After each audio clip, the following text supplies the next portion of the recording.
Hola, hola, hola, un, dos, tres, va. Sí, sí, sí.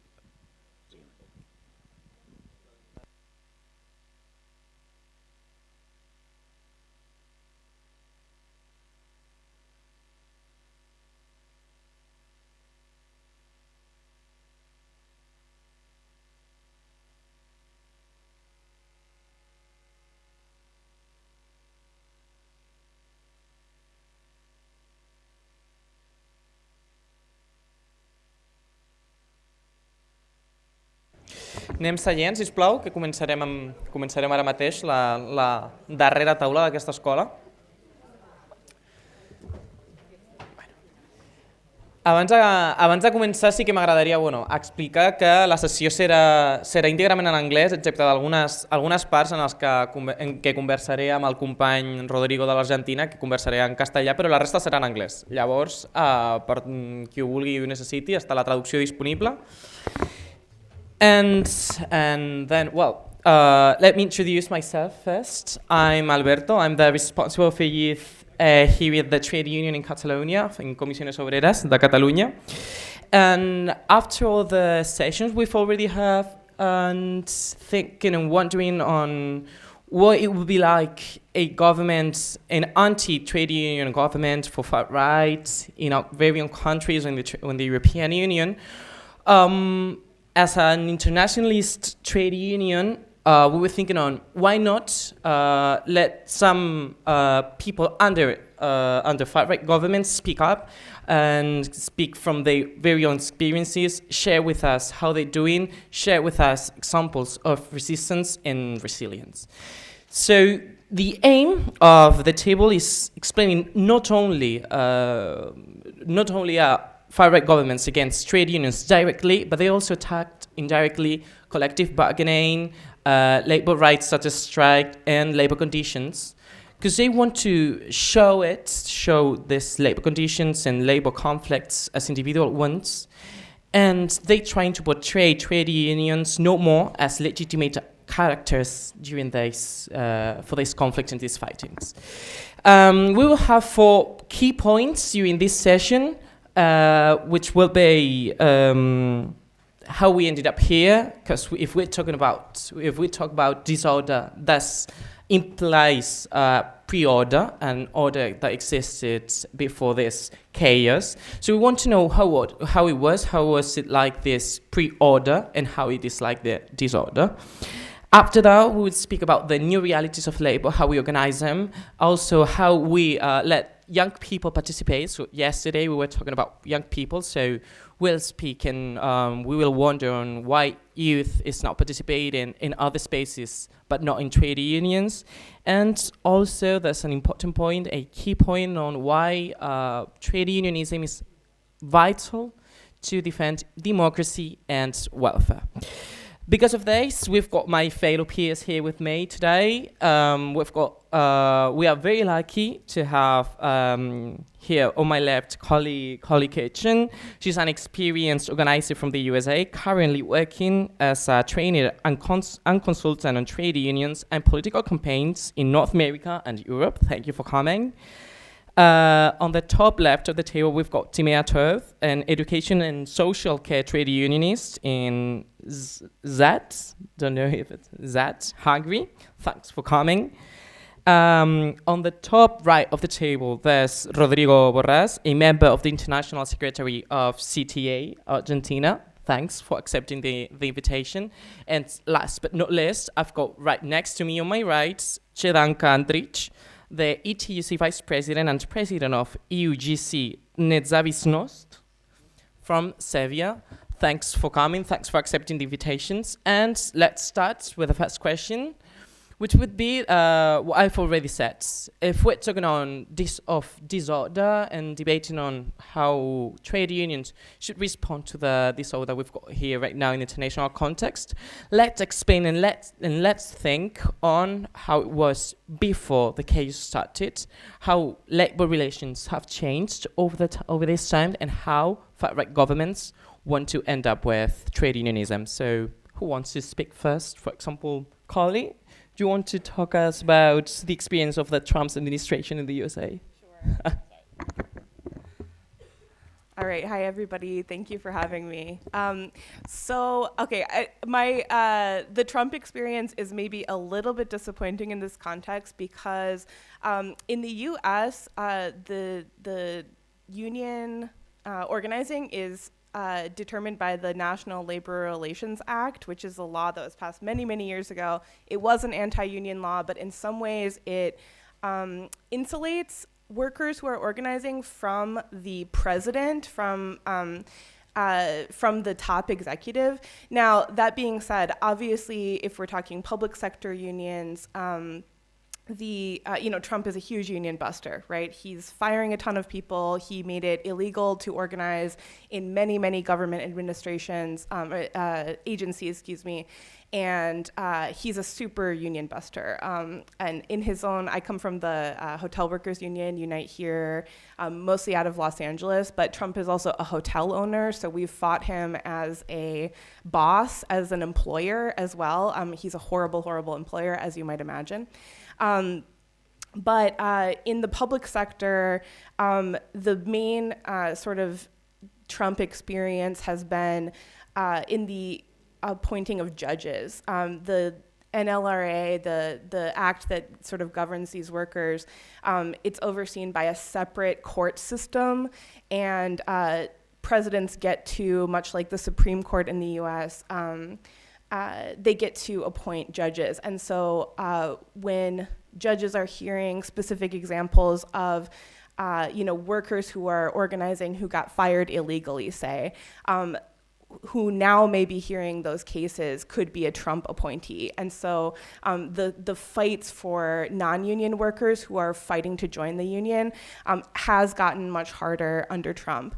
That said, we've just had to adapt and sort of go back to the root of the organizing. It's always been very challenging in the US for non-union workers to organize. The employers are allowed to run anti-union campaigns. They're not technically allowed to fire workers, but they do all the time. And unless workers stand up and fight back and sort of go through what has always been a very long, drawn-out court process, they may never see justice. And so it's always been a huge risk to organize. And so many of the fundamentals of organizing under Trump have not changed dramatically. And this is sort of in opposition to some governments where, some of my freelance work right now is in Canada, in Ontario. And the Ford government there, the far-right Ford government, does have much, much more power over workers actually bargaining. So I think it's very different in different contexts, but workers in the US are very resilient. And one of the things we've also seen in my former union, Unite Here, workers are starting to fight against anti-immigrant Trump policies by writing in language into their contracts. So, for instance, workers at SoFi Stadium before the World Cup game that was playing there authorized a strike a couple weeks ago. The company was very scared and they settled immediately. And one of the big victories out of that was workers negotiated a special clause that allows people to strike if they think that they're under threat of an ICE raid. And so I think that is, in the US, one of the frontiers, one of the strategic areas where workers can fight back against far-right governments is by negotiating language into their contracts that protects them from extremist policies. And so we've seen that over time. This is building off of existing immigration language that doesn't allow employers to turn over information to ICE.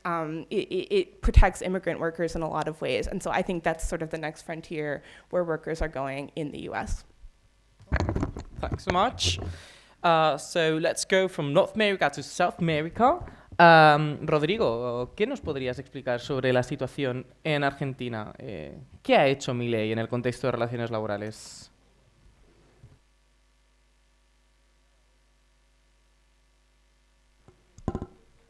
Hola. ¿Ahí? Ah, sí, ahí sí. Bueno, hola a todos y todas. ¿Qué hizo Milei en Argentina? Estaba pensando en cómo comenzar porque fue exactamente hace 2 años y medio que estuve en esta casa de los trabajadores y estábamos a días de la votación, que era el balotage, donde se decidía si íbamos a tener un gobierno de extrema derecha o no. Yo apostaba de que la sociedad argentina iba a pensar bien su voto, pero bueno, quizás lo pensó, porque el 56% de la población votó la opción de la extrema derecha y tenemos un gobierno con un gran personaje, que es Javier Milei, que no tardó un segundo en aplicar una política brutal en contra de los sindicatos.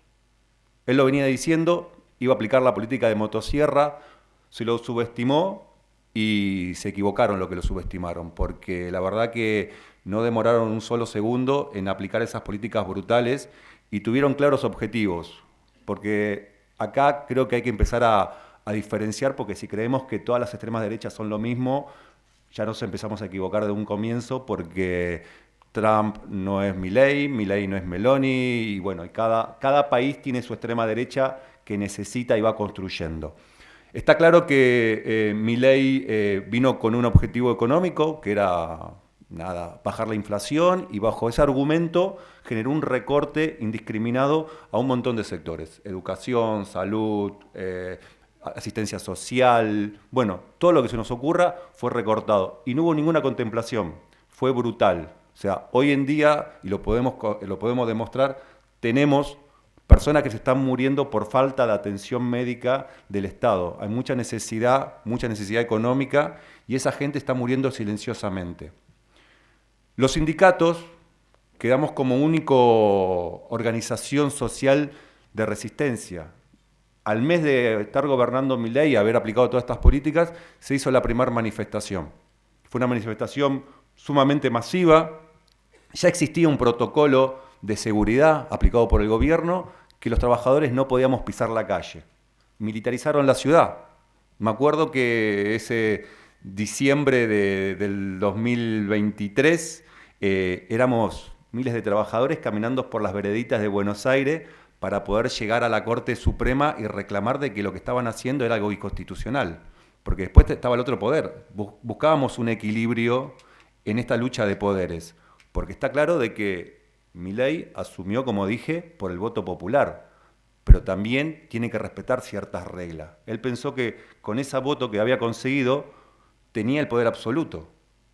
Bueno, es el día de hoy que todavía seguimos esperando que la justicia actúe y ponga un cierto límite, y no lo estamos consiguiendo. De golpe tenemos algunas acciones por parte de la justicia que muestran de que todavía hay una cierta república en nuestro país, pero no termina de profundizarse. Como decía, los sindicatos fuimos un claro objetivo: estigmatización por parte de los medios de comunicación, desfinanciamiento de las organizaciones sindicales, y por otro lado también hubo un gran ataque a los sindicatos. Como les dije, en aquella huelga de diciembre, y lo puedo hablar en primera persona, nuestro sindicato, mi sindicato de trabajadores aeronáuticos, fuimos objetivos. Primero, tuvimos una denuncia penal a nuestro secretario general por coartar la posibilidad de que la gente tome aviones cuando estamos en el derecho legal de una protesta sindical. Y segundo, nos pusieron una multa millonaria, que es el día de hoy que todavía la tenemos que seguir pagando, porque tuvimos que salir a buscar recursos para poder abonarlo.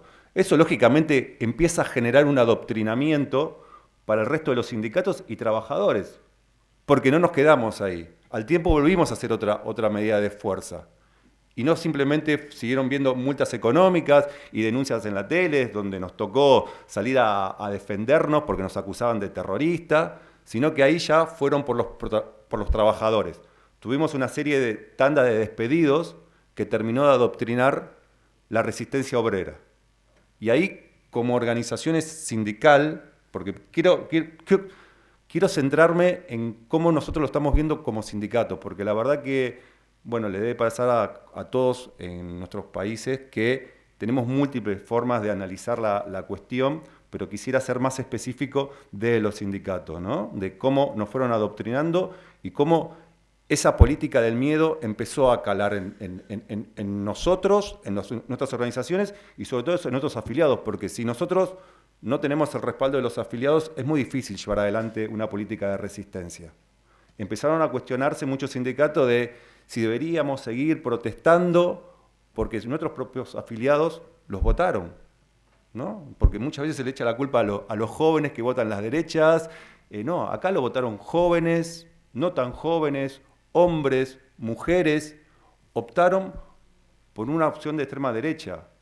Quizás el análisis habría que hacerlo un poco más atrás, ¿no? O sea, hoy el gobierno de Milei es una consecuencia de todo un proceso que se fue degradando, que ahí donde también entramos con la palabra democracia. América Latina, después de las dictaduras militares, hubo una consigna muy fuerte que era: con las democracias se come, se cura y se educa.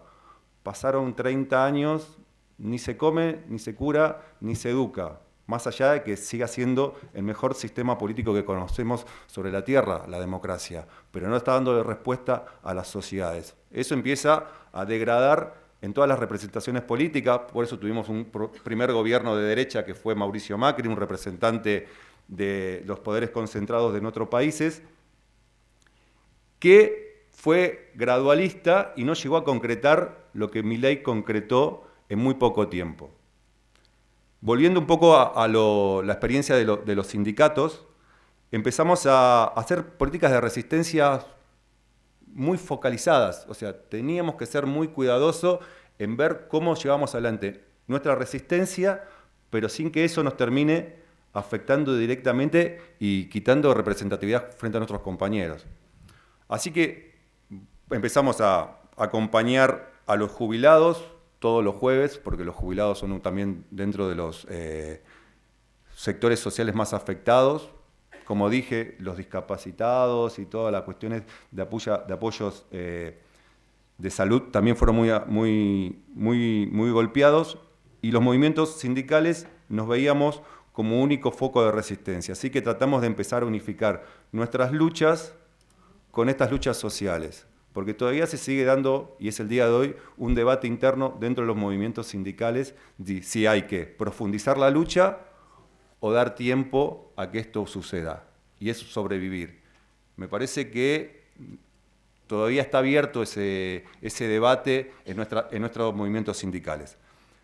Como para ir redondeando un poco, porque así pasamos la palabra, hoy nos encontramos con un país totalmente endeudado, entregado plenamente a las políticas de Trump. América Latina volvió a ser el patio trasero de Estados Unidos, tras una guerra, una batalla geopolítica que se está dando en el mundo, que se trató muy bien ayer.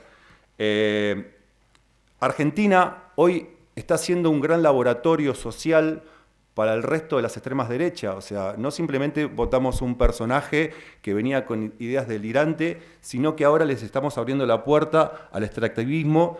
Y Peter Thiel, que es otro personaje que creo que tenemos que empezar a prestar atención, muy siniestro, tiene todas las posibilidades de hacer en Argentina lo que se les ocurra. El control social a través de la tecnología va a ser una gran batalla que vamos a tener que dar, y yo no sé por dónde vamos a poder comenzar, porque es un lugar donde ni como sindicato, ni como sociedades, ni como movimientos sociales podemos ingresar ahí. Así que presento ese panorama hasta aquí porque me están apurando y después sigo. Gracias. Thanks so much, Rodrigo. And coming back here to our continent, to Europe, not only the European Union, but also Europe and the European Trade Union Confederation, let's think on how the situation has changed from the former European Commission, supported, if I'm not mistaken, by the Conservatives, the Social Democrats, and even the Greens, maybe, the first von der Leyen European Commission, I'm not quite sure. And right now, the new European Commission that is supported by far-right parties, in addition to the Conservatives. So let's think on how the situation has changed, how collective bargaining or political negotiations have changed within the European Union. And let's think of that with Chidanka.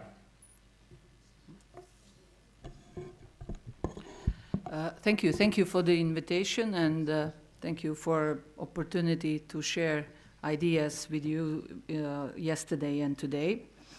Well, I have to say I'm coming from the country where we have populists on power for last 15 years, and everything looks good on a paper, but reality is different. And this is something what we also try as a trade union to send message to European institutions, that they should check what's the reality, that they should talk with the unions rather than just have a checklist and saying what the government is accomplishing. Being in a country where the populists on power, we are under the attack as a union, which is normal for the populists, sort of say, because they don't need anybody between them and people. That's what the populists do. They want to communicate directly with the people. And this is why they are against the unions and against organized social groups. Sometimes I really think that they care more about popularity rather than efficiency. I will give you example and also related to the EU context. A little bit over 2 years, we had huge resistance against mining company Rio Tinto in Serbia. And we even didn't know that we have such a live environmental movement in the country until this happened. And there was a huge push from the side of some EU countries, especially Germany, to explore lithium in Serbia. And the problem for us was because they want to dig in the most green part of the Serbia, agriculture area with lots of water resources.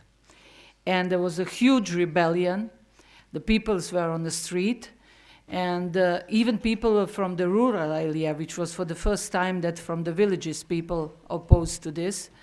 And the regime was more surprised that so many people, they gave up. They said, okay, we are not going to do this. We are giving up because, not because so many people was, I think, on the streets, but because they were so surprised that so many people don't love them. Because those populist leaders, they want you to love them, not just to respect them. And I think people are getting more and more annoyed with that attitude. The populist and authoritarian regimes, they want institutions to stay in a kind of close status because they want to have control of all of them. When it comes to the labor relations, we do have a national employment agency, for example, but the biggest employment agency is a ruling party. They are hiring more and more people. They are giving jobs in the public sector. They introduce precariat in the public sector because even though they hire their members, those are the short-term contracts. There was never so much precariat in a public sector as it is now. So I don't think that they are so strong. I just think that we didn't push them so hard, to be honest. And it goes for any populist regime. Once when they start face that not everybody loves them, and the one thing why they are also against the union, it's because there's expertise among the union, and there's expertise in other organizations, and they would like to present themselves as the only one who knows to do the job.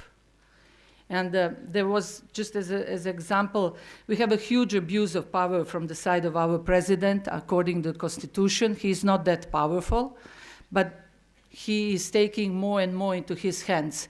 And there was a picture on social media when he visited one hospital, and he was standing about the patient, and then some very creative people at the cloud about patient's head, and his thoughts were, oh my God, I hope he's not going to perform a surgery.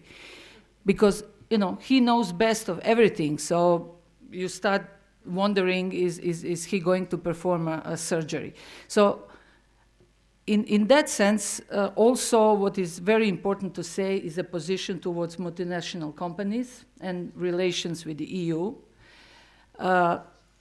We had a strong need for the investments 15, 20 years ago.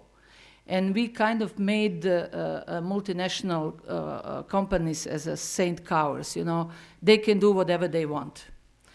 And even though they are coming from the very developed countries, EU countries, they are not bringing a social dialogue model with them.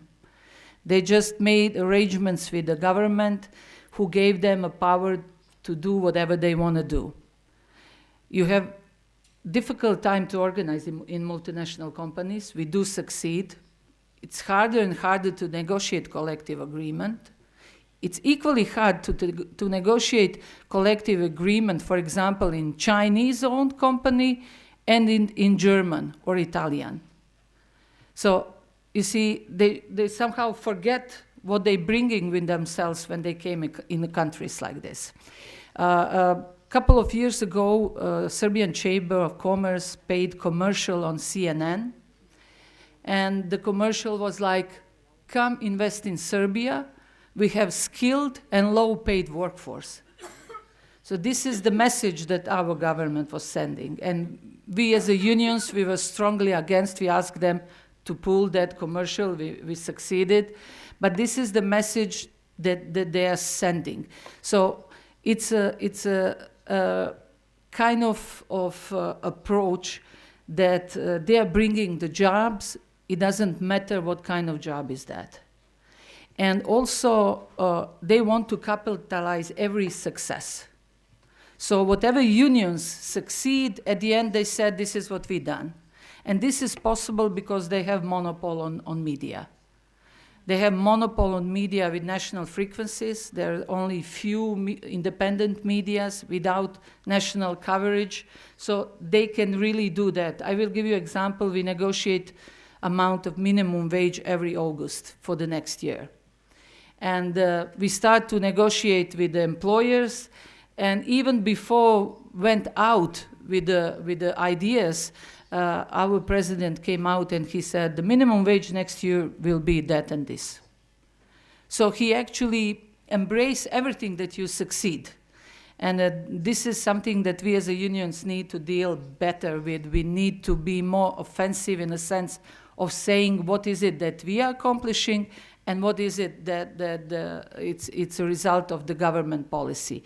And in the negotiations, we are stuck in the negotiations with EU. We as a union support our road towards European Union. But our government is saying one thing and doing another thing. So they are saying that they are pro-EU, but actually they are doing everything against it. And it's our job to make that visible. So I think one of the things that we need to do in this disorder, and it's a disorder not because they can't rule with a more order, it's because when it's disorder, you can abuse more. And this is something that they are dealing very well in disorder. They don't want to fix things, because if you fix things, then you will have functional institutions. So this is why. And this is the reason why we are not stepping out from a different institutions, even though it's a difficult to reach result. Because if we go out of the Social Economic Council, for example, or if the opposition party goes out of parliament, then when we are going to come back to feudalism, you know. We want strong institutions. So even though it's not fun to sit with them, we need to struggle with them on every possible way. Sometimes on the street, sometimes in the Social Economic Council, sometimes on the level of negotiations with EU. So we need to be present, otherwise somebody else will take our place.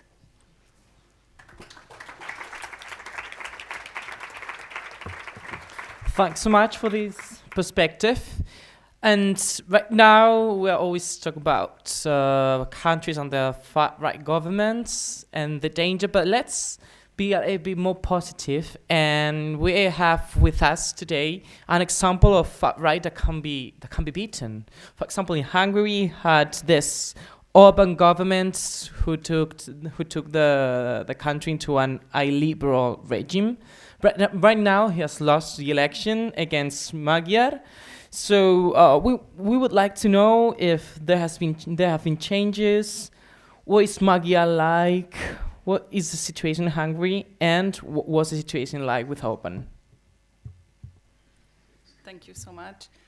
And I promise I will talk about Magyar and Orbán as well, but I was really happy for this question because to understand the current situation in Hungary and the current labor relations in Hungary, we really need to go back to the origins. And I'm really sorry, but I have to start from World War II and from the era of socialism, because what is in Hungary, unions are in a really weak position. Orbán weakened it even further, but it's not, thank you, but it has started even from before that.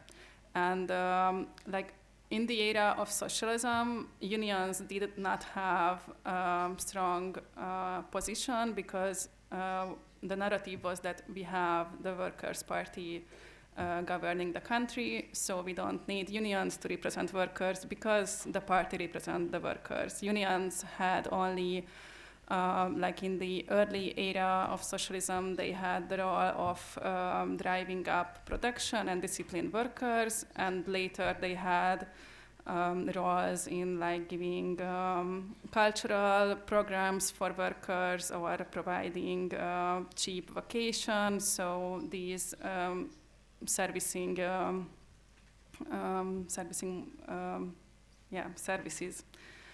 So this was in socialism.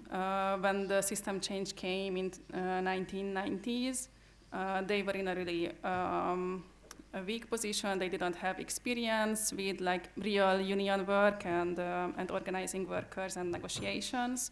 So they didn't have a strong position and power when the privatization came and when the whole democratization system happened in the 90s. So what was happening is that a strong tripartite system was created after the system changed. So union had this political power in theory that they could negotiate on the minimum wage, on the labor code, and the laws surrounding labor, and they had this position, but they never really took part in issues that could have been politicized more. So they didn't have a say in how the privatization should go. They didn't have a say how the old big public companies should be privatized. So they didn't step up to have a say in these issues. And also, they couldn't really do anything when in the 90s the first neoliberal policies were introduced and social benefits were cut back. They were protesting, but they couldn't really mobilize people against that because they were too busy to like fight about the unions, like facilities, institutions, and things like that. That was also like rechanged after the system change. And in the 2000s, they even like their memberships, like they lost a lot of their members. They weren't in the works. They weren't organizing in the workplaces. They didn't have campaigns, wage campaigns. So they didn't have organizational power, and they didn't have structural power to actually disrupt production and actually get better wages and benefits for workers. What they had is, in the 2000s, is this institutional power because this tripartite system was functioning back then. So they could, like every year, negotiate on the minimum wage. They could negotiate on the labor law, and they had this negotiation. They could show this to the members, but their power from the 90s, it was like decreasing and decreasing because they lost the membership, and like political parties knew that they cannot do anything against flexibilization and deregulation of work. And this was the situation when Orbán came to the government, so they were like in a really weak position, and Orbán came to the government, and what he did was he like deleted this theater where they, like previously, unions were at least invited to have this negotiation. They have no power, but they had this look from the outside that they are a real partner. And Orbán said that, okay, we won't have this. They created a new consulting body, which was like the government and Fidesz created a new labor code, and later they had this new body with loyal confederations and unions, and they were just introducing them the new law, but it was not a negotiation, it was just introducing what they have already made. And and so it was like one cutback, but they were like unions were already in a weak position, and also Orbán was from when he came to power started to cut back union rights as well. But like for example, we had extra union hours, like paid union hours for members. It was reduced, so previously it was 3 hours. After 3 members, they had 2 hours. Now it's every 2 members. After every 2 members, we have 1 hour. It's easier to fire union representatives. And unions cannot have a veto on decisions at the workplace. Like previously, if a new system was introduced in the workplace and it was like affecting all of the workers, then unions could have a veto on that, and Fidesz erased this law. And also flexibilization were introduced, so it was easier to fire workers, because the Orbán government said that we don't have enough jobs in the country, so we need to, and it's because we have too strong labor law, and they started to relax these laws, so it's easier to fire workers now. It's easier to even in protected positions. So previously, people 5 years before pension, they were in a protected positions. They couldn't be fired, and after this, it was more easier to fire even pensioners, even women who got pregnant. So they started to relax, and in 2018, they were introducing another change in how many extra hours could workers work. And it was increased from a yearly 250 to 400, and the accountant time frame was it was made possible to have a 3-year time frame. So in practice and in theory, it's possible for a worker to work in a month all the days, and to have only 1 day off. And those extra hours he's working in this month, maybe he will get the extra money after 3 years. So this is the situation now. And with Magyar, or it was before, and with Magyar, it's yeah.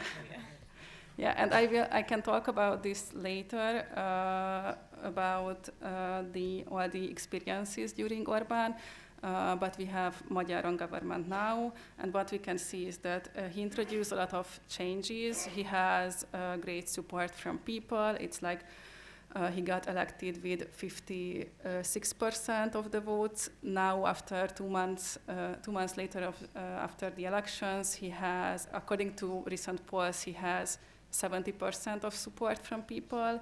And we can see that in symbolic gestures, he's doing a lot, and not just symbolic gestures, but it's important for him to have a better relation with the European Union, to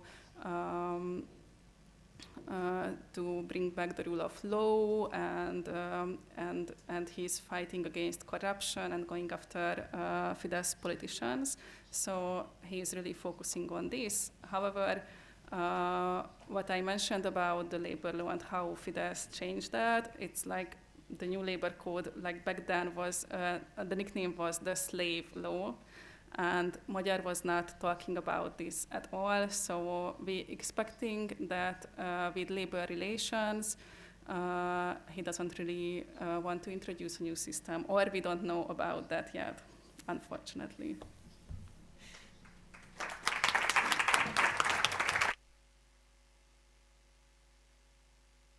Wow, what an experience there in Hungary.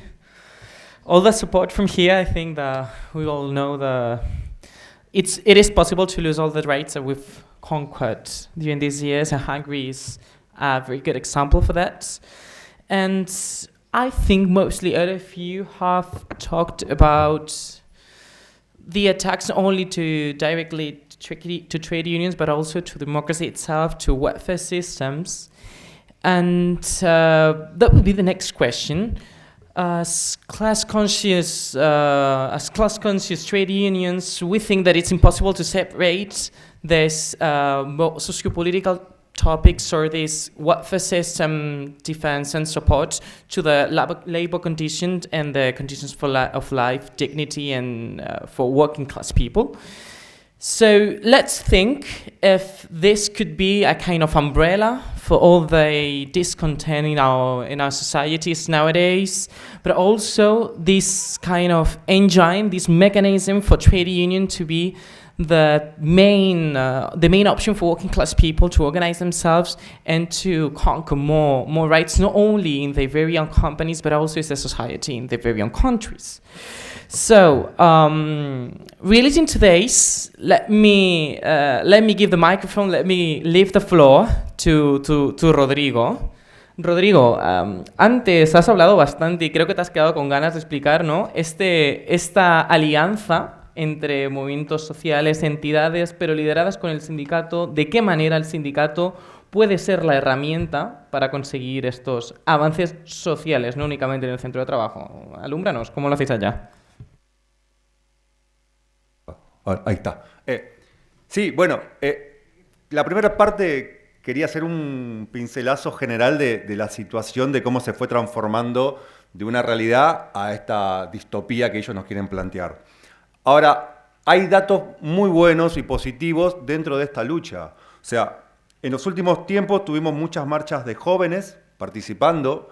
Cuando ellos dicen que los jóvenes están captados por todos estos movimientos, el 24 de marzo de todos los años es un gran encuentro de la sociedad en nuestro país para recordar y repudiar lo que fue el golpe militar. Bueno, en la última marcha de este año, la participación de jóvenes, sobre todo, fue fenomenal. Ese es un dato para tener en cuenta de que los jóvenes no están captados por estas ideas de extremas derecha. Hay muchos jóvenes con conciencia, con militancia, también con cuestionamientos, y necesitan empezar a participar mucho más de lo que están participando. Pero esos son datos.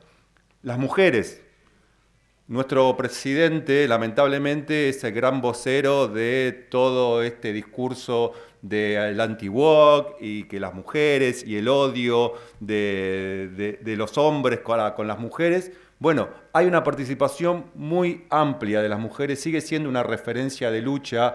La de Ni Una Menos Argentina sigue siendo un faro de resistencia, y más allá de que sea uno de los colectivos más atacados, sigue siendo unos colectivos también muy convocantes cada vez que organizan marchas. Y el otro punto, porque ellos nos quieren brutos, son los estudiantes. Estamos viendo cómo están atacando y desfinanciando las universidades públicas en Argentina, y los estudiantes, sobre todo jóvenes, con compañeras, son los grandes convocantes a defender la educación pública. Bueno, todas estas tres cosas que mencioné están englobadas en la participación de los sindicatos. Siempre somos los sindicatos una parte importante de estas organizaciones. Y eso es un dato que tenemos que tener en cuenta. La política está siendo muy cuestionada y, bueno, no voy a ponerme a hablar de mi país, pero todos tenemos nuestras razones por qué los movimientos progresistas a veces nos quedamos con un gustito de podríamos haber sacado un poco más. sobre todo viendo cómo actúan ellos cuando tienen el poder. La extrema derecha cuando tiene el poder no duda, avanza. Y nosotros cuando tenemos la posibilidad de ser gobierno, muchas veces nos quedamos pensando en que si avanzamos mucho, molestamos a los otros sectores. Basta. Cuando tengamos el poder, para adelante. Me parece que es un poco el mensaje que nos está dando la sociedad de por qué necesitaban cambiar. Por eso, sindicatos, organizaciones, enlace con la sociedad en general, es clave. Y esto, empezar a generar un discurso de horizonte, de perspectiva. Dejemos de mirar, de hablar de futuro mirando el espejo retrovisor o volver a... No, empecemos a generar un futuro, empecemos a generar una expectativa. Y si esta situación horrenda que estamos viviendo desde Argentina sirve como experiencia también para reflexionar en momentos como los que se encuentran ustedes, de que parece que no, pero las derechas empiezan a avanzar y parece que es un futuro inevitable. No, empecemos a tomar nota, no cometamos ese error. Volver a salir de esas situaciones es muy complicado porque es lo que nos encontramos nosotros. Hay cosas que a mí todavía se me siguen prendiendo fuego los papeles porque dije, si la discusión era económica, listo, en un año este gobierno se está yendo. Tuvimos una elección de medio término hace unos meses, el año pasado, y volvieron a ganar. Y yo no sé si hoy el gobierno, si se vuelve a presentar, vuelve a ganar. ¿Y por qué? No porque ellos sean virtuosos, sino porque la política no está sabiendo dar una respuesta de horizonte. Se siguen peleando entre ellos quién va a ocupar qué puesto, ¿no? Y no están tomando la agenda de la sociedad. Bueno, empecemos a tomar nota. Y yo creo que como movimiento sindical, más allá de que no nos toca a nosotros gobernar, porque no somos políticos, sino cambiaríamos de rol, tenemos que empezar a marcar ese límite, ese horizonte. Necesitamos empezar a generar una demanda de perspectiva de futuro, que alguien canalice, porque dije, la lucha en Argentina fue atacada, pero no fue eliminada. Son muchos los sectores que están protestando, pero necesitamos encarrilarnos en una unificación que represente toda esa demanda. Así que, para mí, si tengo que sacar alguna conclusión, es que los sindicatos seguimos siendo un actor clave dentro de la sociedad para poder seguir organizándonos y protestando, y la alianza social es clave para empezar a generar un futuro para nosotros y para las generaciones que vienen atrás nuestros. Me quedo acá. Gracias, Rodrigo. Las divisiones de la izquierda, no tanto por programa, sino por quién lidera o quién está en la foto, no son únicamente Argentina. No sé si eso reconforta o no, pero bueno, no, también nos lo encontramos por aquí. But speaking of which, you mentioned students and the students movement, and that brings me directly to Serbia, because in the last month there were many students in the streets, university students in the streets. But what were they doing there? What did they want? And what did trade unions do with them? Yeah, well, as you might see in the media in the last year and a half, we have a huge protests on the streets. It all started in November 2024. Unfortunately, the trigger was a tragic event in the city of Novi Sad, which is north of Serbia, when there was a huge collapse of the construction on the train station, and 16 people were dead. And that triggered the protests because the main to blame was the government in a sense of corruption that lead to the tragedy, because the reconstruction of this train station was done untransparently with a very secret contract with the Chinese companies, with the Hungarian companies also, and lots of people been talking that this job was done on a bad manner and that might lead to a tragedy. So when it happened, the government tried to cover it up and protect the ministers who were also responsible for this. And this is when the students come on the streets. And one of the main demands for them was that the prosecution should do their job and that we need to fight against corruption. immediately after the students raise their demands, we support them because those are the demands that we are talking for years. And they approached to unions. This was interesting. They approached to us and they invited us to their debates. And I think this is positive because it was generated by them. And there was a lots of discussions how the unions should proceed in this. The people keep telling us they don't know anything about the trade unions. Of course they don't, they're students. I didn't know anything about labor relation when I was a student. So this was not obstacle for us, this was the opportunity.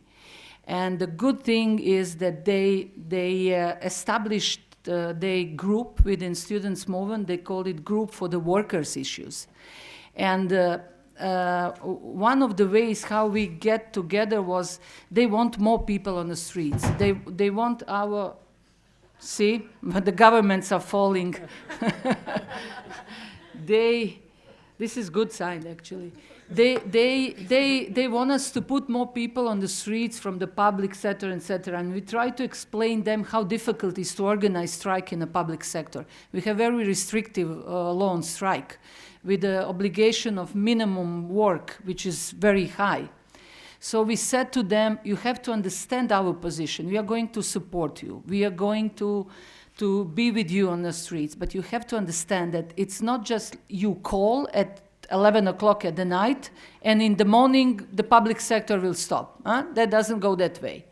And they said, okay, so let's see how it works. So then they see, yeah, you have very restrictive strike law, you have limits in the labor law. Why don't we write the changes of those laws and advocate for them? And then again, people said, are you serious? You're going to draft changes of labor law with people who don't have a clue how the labor law looks like? But this was not irrelevant, to be honest. It was their energy and their interest in labor issues that the reason why we decide to work on that. Of course, we are going to write changes of labor law.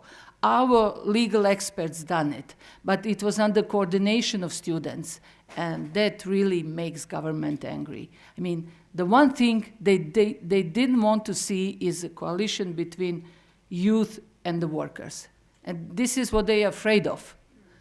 So even students made some mistake in public announcements, like sometimes they complain we are not fast enough or whatever. I never respond attacking them because, yeah, they make mistakes. We do also. But there's no changes of society unless you have a broader front against the government. So we need each other. And if we make mistakes, okay, we will call them around the table in our office and said, we think this is wrong, but I'm not going to go to the media and say this is wrong. So this was important for us. At the end, we ended up with draft law on changes draft law on strike and law on and the labor law. We done it together, trade unions and students. And last year, 1st of May, we gathered almost 20,000 people. I know in Spanish circumstances, 20,000 people is not big. But in Serbia, to have 20,000 people for 1st of May, that was a huge accomplishment. Together, trade unions and the students. And they asked our president, you know, how you comment 20,000 people on the streets? And he said, well, no, there was 2,155, something like that, because they have special software counting, you know. And this shows that they've been frustrated with that. It was also a challenge for us, I have to say. There is a difference, huge difference between movement and unions. You know, movements raise up, they have their peak, and they fall down. That's for every movement. And you have to save union structure, finances, politics, everything after that fall.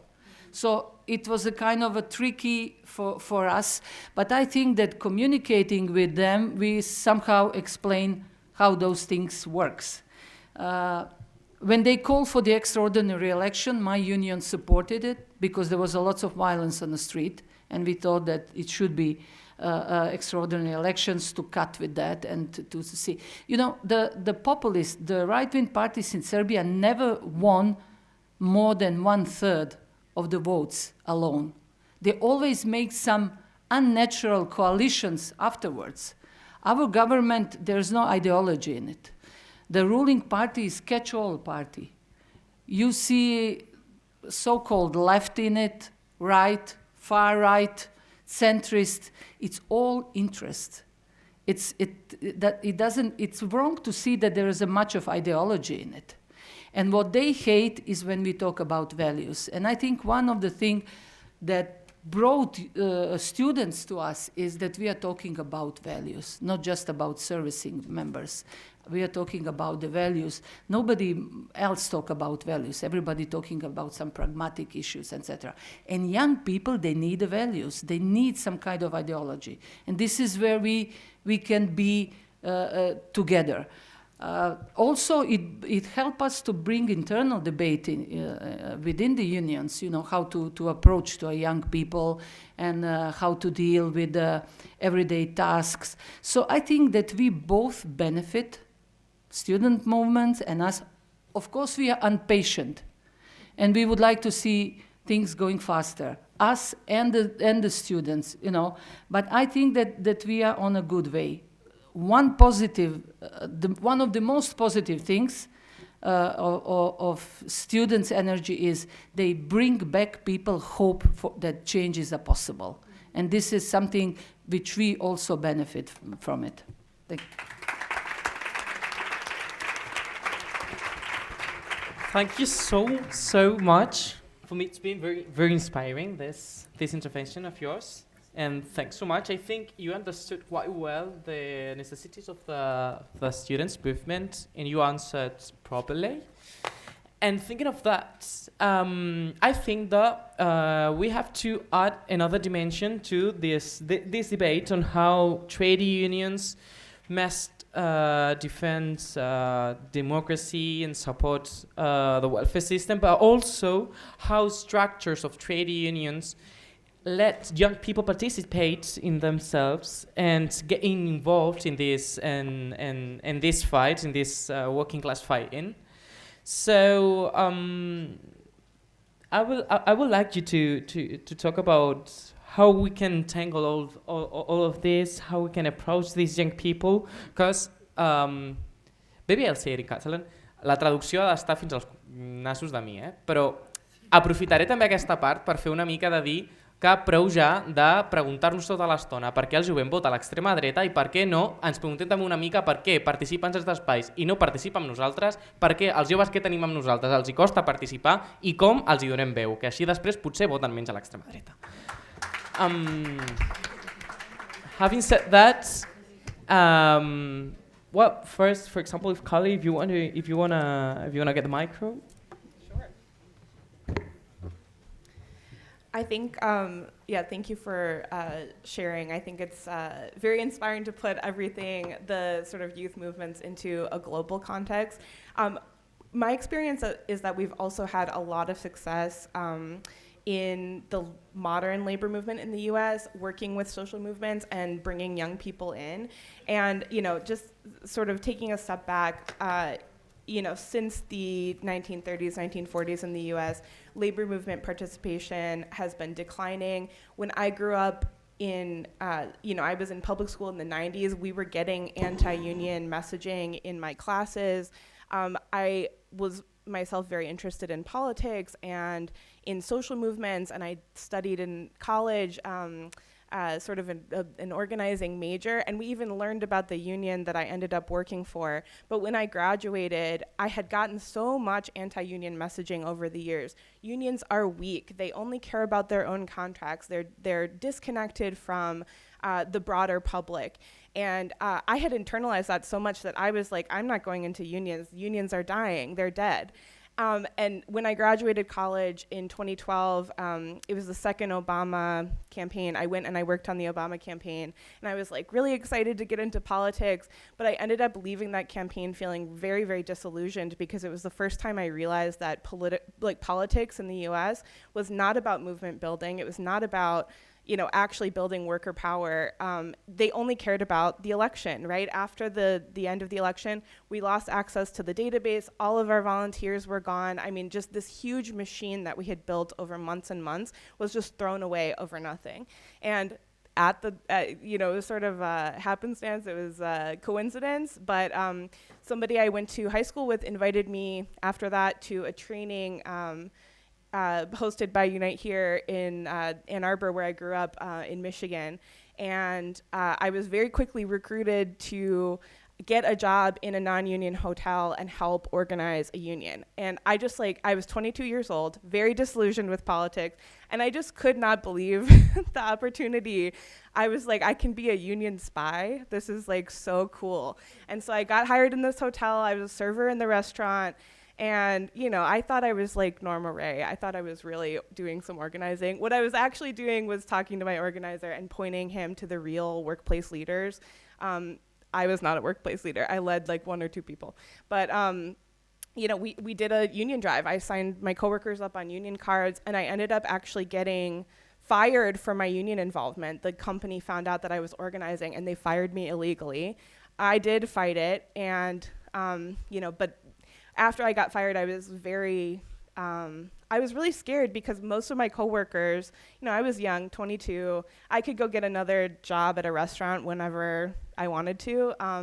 But my coworkers had kids, they had families, they were, really, making terrible, terrible wages, but needed the job so badly. I thought that that the union effort would be dead after I got fired. But the reality was that I had built the relationships with my coworkers so that when I went to them afterwards and said, hey, this is bullshit, right? Like, this is fucked up. We have to fight this. Everybody had my back. And it was an extremely powerful moment. We did a big delegation to my boss, and they ended up panicking, and they gave me my job back. Yeah, it was very exciting. And for me, that was the first moment when I really sort of experienced true solidarity, because at first I thought, I'm coming in and I'm going to help these people who need a union, and then I realized this is about all of us, right? This is about me too. I need my coworkers as much as they need me.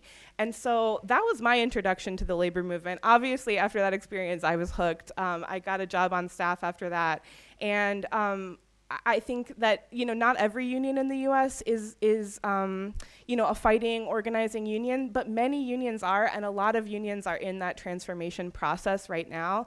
And there's a lot of young people in our industries. There's a lot of young people who are, wanting to get involved. I think after the first Trump election, right, when he was elected originally in 2016, it was the same election that Bernie Sanders ran in, and while the overall results were that Trump won, it was extremely disappointing. We had this sort of desire from mostly young people, but millennials, like a lot of folks, who wanted to sort of follow in the footsteps of Bernie Sanders and do something new. And so we saw the Democratic Socialists of America start to grow. We saw Sunrise Movement, which is an environmental group, but they have a lot of labor values. We saw these movements start to blossom, and people were sort of flocking. They wanted something to do. And what's been very, very cool is the collaboration between these kinds of groups and labor. People who are attracted to the DSA, to the Sunrise Movement, those groups are working with labor unions to plug people in to opportunities. So for instance, in Los Angeles, the DSA LA is awesome. I love them. They have a whole organization of members who do strike support. And so when Hollywood was on strike, the writers and the actors were on strike, there were constantly DSA members who, some of them were union members, some of them were not, who were always doing strike support, who were there on the picket lines backing people up. I've had that with our union as well, the Hotel Workers Union. We've really seen this growth. And then finally, I'll give my colleagues a chance to speak as well. But I just want to say the other area where I've seen a lot of youth engagement is on political campaigns.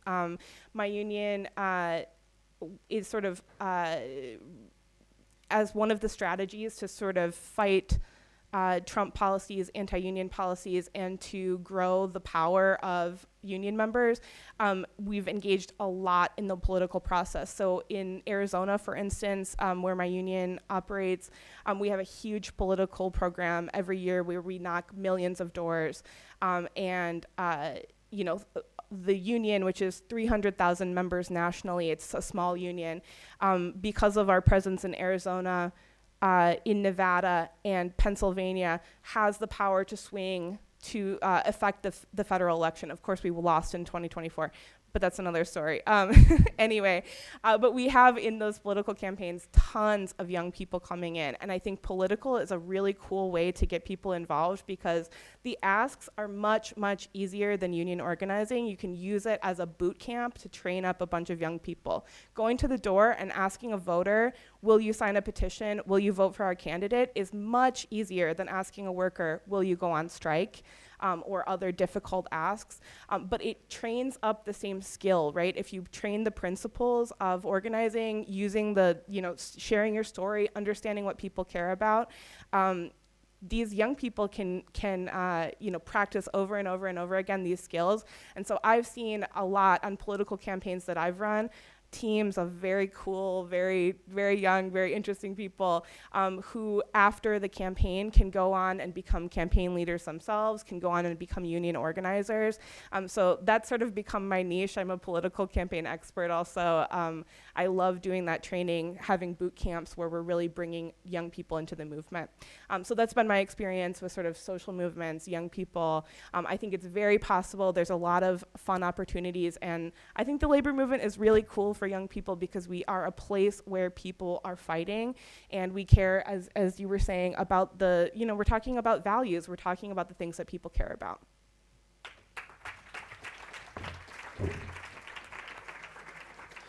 And I also wanted to acknowledge that Carly, when she knew that we were going to talk about youth participation, youngsters, she was so engaged with the topic, and that was very very motivating for me as well. So thank you. And I'm sorry because I have left you the last one once more. I hope. I'm so sorry for that. But I want to hear you as well on what are you doing there in Hungary regarding young people, the reconstruction of welfare states, and how are you doing all that throughout the trade union? Thank you, and no problem. I just have so many thoughts right now, so I have to structure it. But I want to connect social movements and the umbrella of all the issues, because what we can see is that from time to time there are social movements coming up from the students or from other issues, so these are just bursting up, and the question is whether unions can reframe it in their way and in the most important way in terms of the workers or not, and how they can manage these opportunities, because these are opportunities to show their strength, to gather new members, to build a bigger base, and to involve young people as well, because as in America, in Hungary, these are the places where young people are politicized and are first experiencing this kind of work. And I want to bring two examples, because these are, I think, good examples on how unions and social movements can work together, and the obstacles, and also how young people can join these movements. And the first one, it's, I think, an unsuccessful one, but this was the first movement I was personally politicized in, and it was in 2018 when this slave law was introduced, and there was huge protest for months in Hungary going on against that. There were several group of people participating and organizing it. First of all, it was the students, because they were organizing, university students, they were organizing themselves previously, because the Fidesz government were attacking the CCOO university. The Soros University in Hungary, and they ousted them. So university students were organizing themselves with protests and actions because of that. And then unions came because this slave law was introduced, and together they were like organized protests, brought people to the streets, and it was like happening for months. And what was happening is that, as I said, unions were in a very weak position. They didn't have experience on like national campaigns, on like bringing people to the streets in a big amount. So they had no experience in that. Students didn't have experience that because this was the first time they did this. And who had experience? Old political oppositional parties who came in and reframed the whole situation. And I think it's not a bad idea to bring all the issues under an umbrella. The question is that who can frame this umbrella?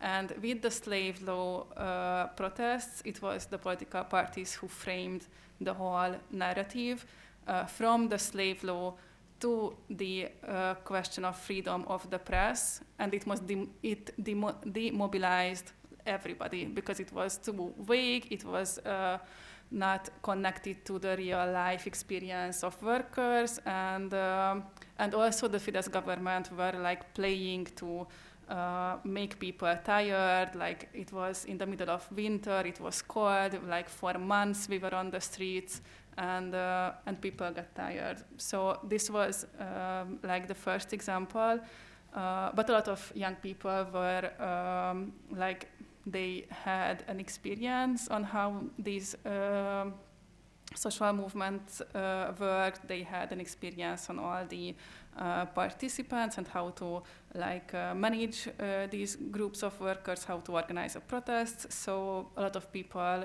got mobilized and later joined trade unions, for example. But also they had like a bad experience of with the unions because it's like, okay, I won't mention it, but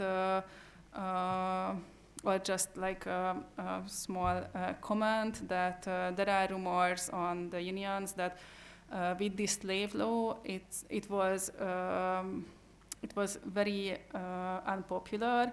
But a lot of workers, they actually like that because they could work even more, which meant that they can earn better. And it's like currently the situation that if in the industry, union workers are going to like a factory, the first question or the first issue they have is that workers are coming to them that, oh, my boss doesn't allow me to work more, and can you do something against that I can work more and earn more? So it was not, actually a lot of people like this idea that they can have extra hours. And also what was the government tactics, and it's a rumor, I don't know if it's true, but the rumor is that the government tactic was that they had like a backroom negotiation with the unions, and the deal was that if they don't sign the new law or they don't like demobilize the people against the protest, then they will won't allow anymore for employers to deduct union fees, which means that workers have to directly transfer the money, and then they said that, okay, then we are out and we need this deduction. So,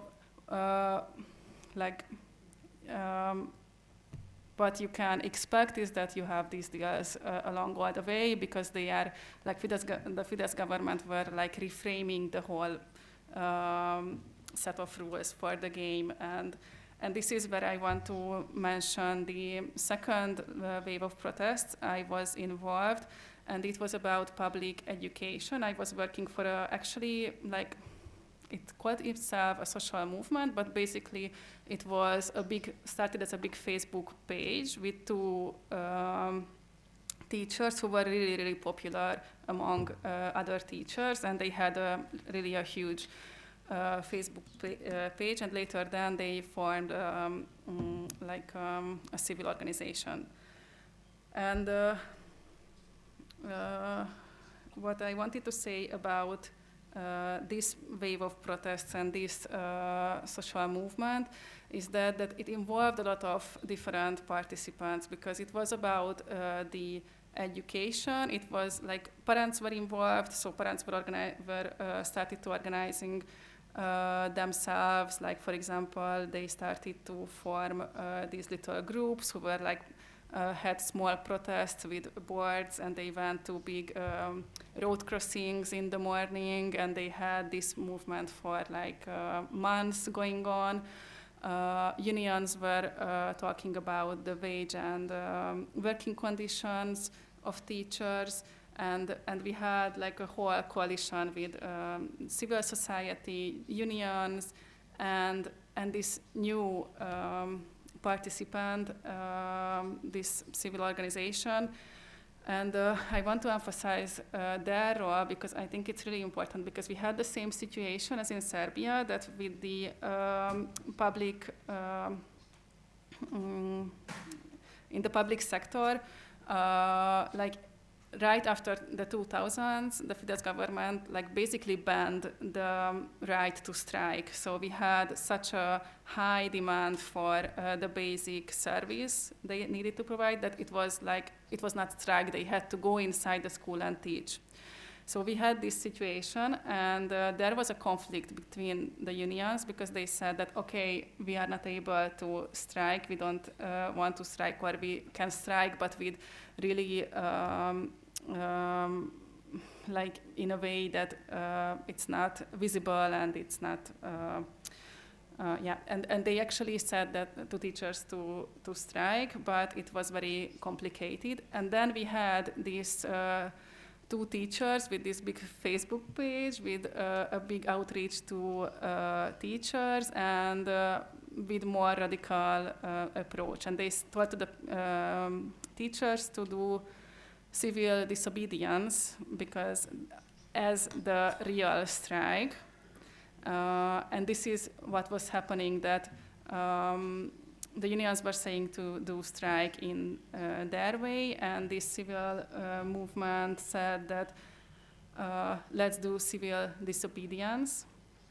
And actually it mobilized a lot of teachers, because they could participate like in anything they want. It was a little bit they had conflicts about this, but it mobilized people. But it was like a conflict, because what to do when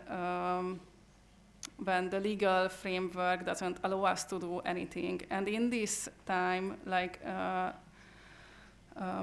outsider can do much more radical things, and maybe unions can do that as well, in my experience.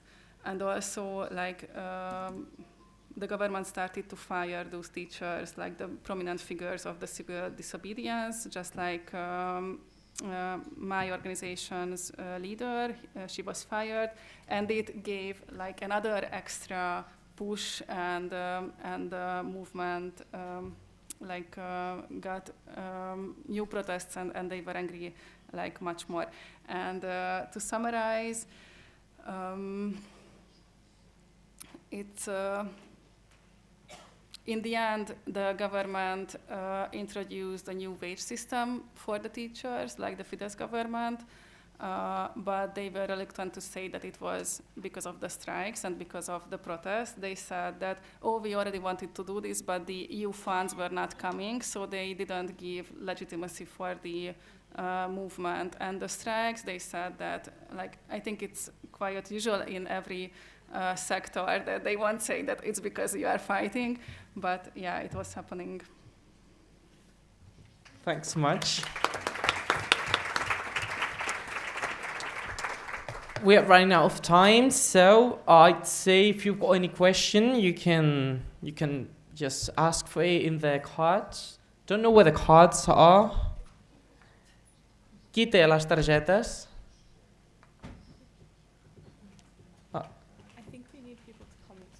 Alright. So Karma will be giving you the cards. You can write down anything you want. let's try to do it as shortly as possible, and after that we'll have the conclusion. While they're writing, I would like to thank you all once again, because I think it's been quite a interesting table, sharing these experiences, knowing how different systems work, because that's something that I didn't know before. And of course, I've got to say that even though we are from very different systems, from very different countries, and from very different regions, there's something that is common for all of us, working class, and that means that we also have very same problems, or the same, I'd say, I don't know how to say it, I don't know, but there's something that is common to us, working class. We've got to be organizing, working, and work conscious trade unions. We need to broaden the members that we already have. We have to take into account young people during their fights, and also we have to understand how they do it. That is something that in Serbia they have learned, and they do it properly. And I'm quite envious of that, because I think that's quite impossible even for me. Sometimes I get quite nervous of how many movements do some things. But to summarize what we've already said, we have to take into account that far-right governments are here. Far-right governments are real. They're going against us, against trade unions, against welfare systems, against democracy. The first things they try to do when they get into power is get all labor rights out of debates, get trade unions out of public power. But there are some things that we can do. There are some experiences here that we've shared on how to construct things, how to construct a civil mobilization to regain all this legitimacy, but also these rights. And there's hope. Let's just do it. Do we have the questions? Karma? Tanim? Oh, okay.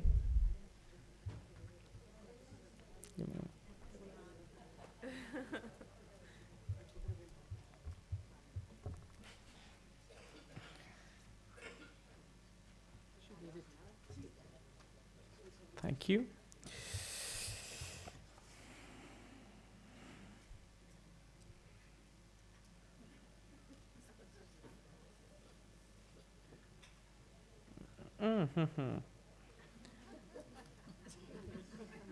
Okay.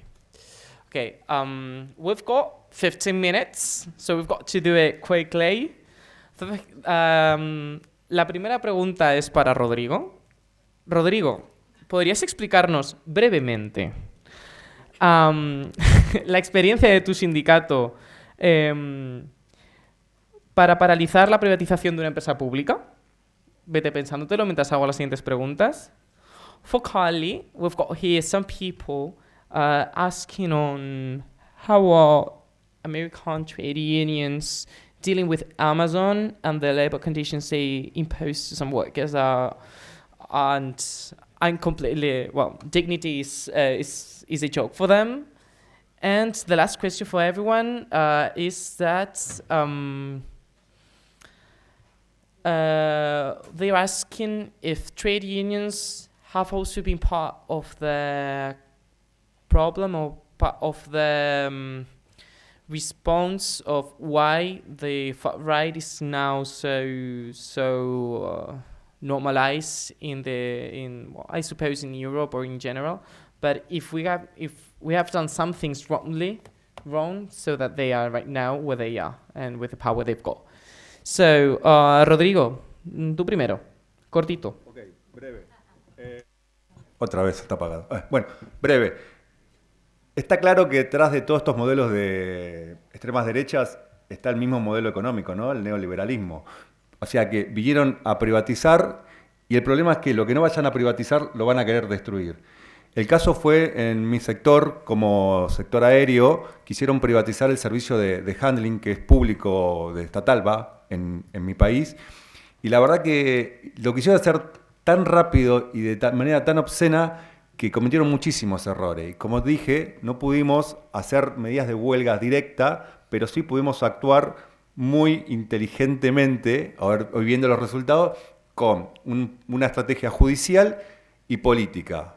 La judicial fue que denunciamos penalmente al presidente de la Nación, al ministro de Economía, al secretario de Privatizaciones, por estar viendo que descubrimos que hubo una estrategia de subvaluaciones de las empresas públicas para rematarlas. O sea, no querían quedarse con el dinero, querían regalar una empresa que además son rentables.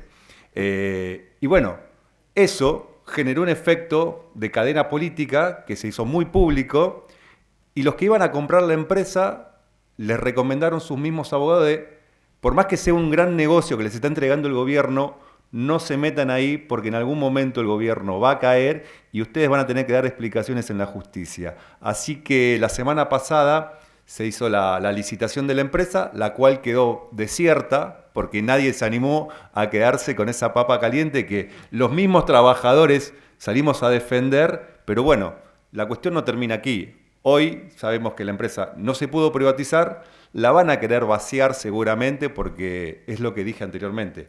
Lo que no pueden privatizar lo van a querer destruir, y somos los trabajadores los que tenemos que defender nuestra fuente de trabajo y empezar a preparar programas de futuro para seguir defendiendo esas empresas públicas, que es en definitiva beneficio para toda la sociedad. Me quedo ahí. 5 minutos. Ole. And Kali, could you answer your question? Yes, this is a great question. Obviously, there's lots of fighting happening in Amazon in the US and globally. We've seen some victories, we've seen some defeats. I think the strategy is ongoing, but I think there are two key things. One is that I haven't found a replacement, even in the digital age with WhatsApp, with social media. I have not found a replacement for one-on-one organizing conversations and relationship building. That is foundational to the Amazon organizing that we have seen be successful. Workers are talking to each other, sharing their stories, and collaborating about what needs to change in their workplace. Obviously, it's an extremely, extremely horrible place to work in these Amazon facilities. There are algorithms that can determine when the company should fire people, all the terrible, terrible working conditions. And so everything is there to organize. But the fear, of course, is very, very high. But with these algorithms, with the precarious nature of these workers anyway, it's like, what is there to lose? We must fight. And so that's, I think, the message that has been working in terms of the organizing that we've been seeing. And then I think, I think that applies to everything in the labor movement. Whenever we're sort of hitting a wall, we can't move workers, we can't sort of advance in a particular industry. It's like, are we doing the committee building? Are we doing the relationship building? Do we have the workers, right? Everything starts there. But on the other side, because the company is so powerful, you also have to be extremely creative with strategies to sort of back up the worker organizing. So some things that I've seen and that I think could be explored more is sort of disrupting the Amazon's ability to operate. In a lot of states, in a lot of areas, I'm sure this could be applied in an EU context as well. Sometimes citizens have the power to weigh in on where Amazon warehouses get built, for instance. If you stop a warehouse from being built or interrupt that process, that's going straight to the pocketbooks of Jeff Bezos, right?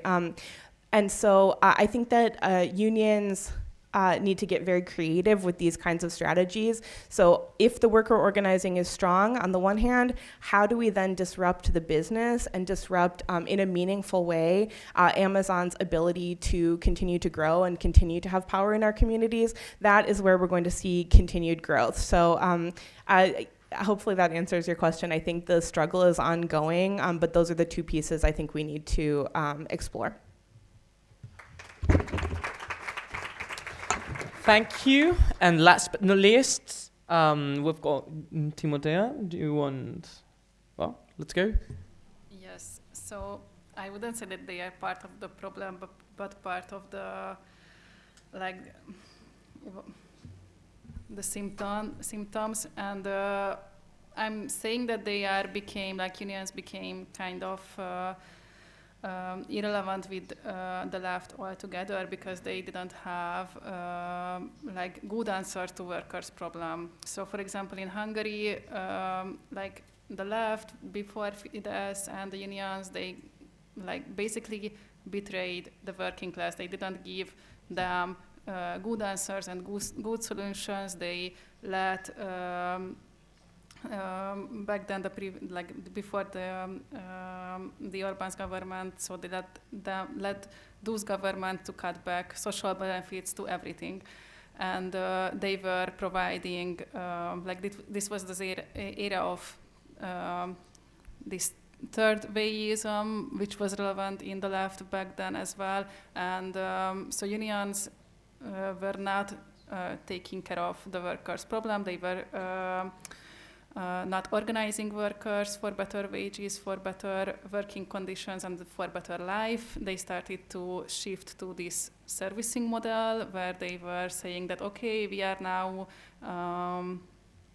giving you like coupons for certain shops. We will give you good, how it's called,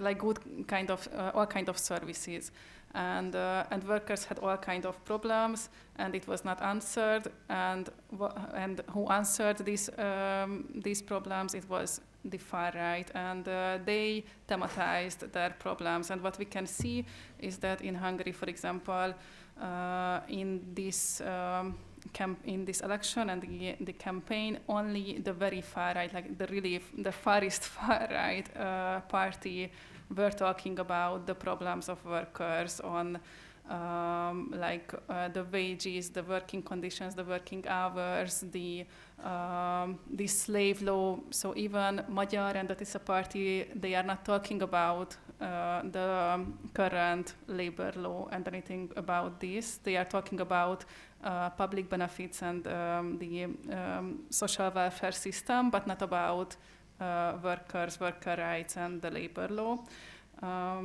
So it's unions became irrelevant by not organizing, but in Hungary we can see that there's a new wave of doing organizing unions and having conversation with workers, because I think like this is the key, even like on how to bring in young people to the unions, is just to ask about their problems and giving them good solutions. And briefly, Chibanka? Yeah, well, a few mistakes that we made as a trade unions, but not just as a trade unions globally, I think, which helped far right to be such a strong. First, we thought that the elections are a solution for everything. They are not. And the elections are just start. We need to be vibrant civil society, active in between the elections, because this is a kind of elections will resolve all our problems. Never happened. The bad coalitions are coming after the elections, not before the elections. So we have to be vigilant on this. The second mistake is the trap that economy is everything. Economic performance is everything. This is something what they are also selling. Our government said that we are going to have GDP 3.5%, which is more than some EU countries. So what? I mean, there's still lots of problems, and this doesn't say anything. We have a one-digit unemployment rate, which is much better than when we used to have two-digit rate, but then it's our job as a unions to say, yes, but this is the increase in precariat work, not in quality jobs. So we need to keep reminding what's behind those figures. And the third mistake that we made is the right was very loud about some tricky topics, unpleasant topics, and the left parties and the unions didn't get engaged more in those topics, and they didn't resolve it. They just been loud about it. So they pretend like they care about the problems, but actually they only be much more loud. And then the left parties were like keeping distance, and they said, they're just shouting, they're not resolving. But people sometimes superficially approach. They just want to know that somebody talk about something, even not resolving it. So I think that we need to get engaged about all possible unpleasant topics, listen to people, because people act with a reason, and you have to be more engaged. So let's not give them more space that they should have just because we think that, we are kind of discussed what they are doing. You need to get your hands dirty and get involved with them. Otherwise, it's not that smart just to say, I'm much more smart for this debate. You are not, if they are gaining so much space. So those are mistakes that can be corrected. That's the important message. Very a heading. Okay. One thing I think we need to reckon with when we look at the numbers of how many people have actually voted for far-right parties, our members are voting for the far right as well, union members also. And so I think that it's our responsibility to reckon with that, to be engaging with our own membership and organizing to help prevent that. Yeah, thank you. Well, for me, it's been an honor to be here in this table today, this session. I think we've got two main things. One thing I've already said, we know what we've got when we've got in front of us, what will happen if far-right government gets here in Catalonia, in Spain, wherever they may come.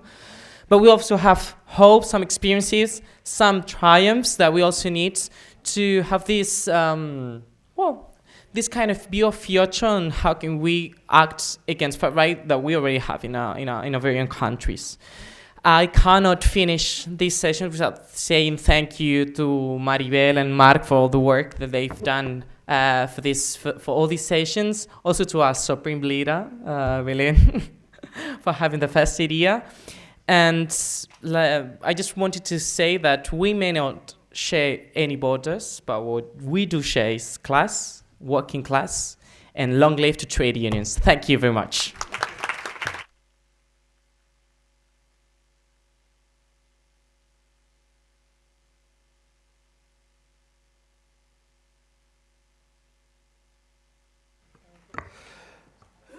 Bé, doncs, amb aquesta última taula entrem amb la recta final de la nostra escola d'estiu. Abans del tancament que farà la nostra secretària general, la Belén López Sánchez, ens farà una salutació al conseller d'Unió Europea i Acció Exterior, Jaume Duch i Guillot, que després del que hem estat tractant aquests 2 dies és molt oportú i és per nosaltres molt important que el conseller d'Unió Europea i Acció Exterior de la Generalitat, que a més ha treballat a la Unió Europea, a les institucions europees des de l'any 90 i que abans de ser conseller era el director general de comunicació del Parlament Europeu, pugui, diguéssim, adreçar-nos una breu intervenció en aquesta escola d'estiu centrada en com des del sindicalisme de classe afrontem aquest nou desordre mundial i que, entre d'altres coses, hem estat parlant en els 2 dies i especialment el dia d'avui, quin ha de ser el paper de la Unió Europea en aquest context. I per tant, jo li dono la paraula al conseller. Moltes gràcies.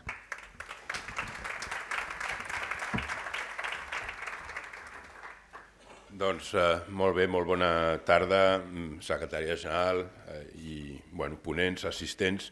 Gràcies per aquesta oportunitat. Efectivament és un honor estar aquí per aquesta cloenda de l'Escola d'Estiu. I vull començar felicitant-vos pel tema que heu escollit per aquestes jornades, perquè efectivament vivim en un moment de transformació que crec que ningú deixa de veure. i és en aquest context quan segurament crear espais de reflexió col·lectiva és més important que mai, i això precisament és el que representa una escola d'estiu. Ho deies ara en la presentació, vivim en un temps molt complex, en un temps d'incerteses, potser un dels més complexos que hem conegut des de fa dècades, la guerra d'Ucraïna, el conflicte d'Orient Mitjà, el genocidi de Gaza, la intervenció a Venezuela, les amenaces a Cuba, la guerra a l'Iran i altres guerres que a vegades se'ns obliden, com la del Sudan, pràcticament desapareguda dels titulars, però també amb conseqüències molt greus, sobretot pel que fa a vides humanes.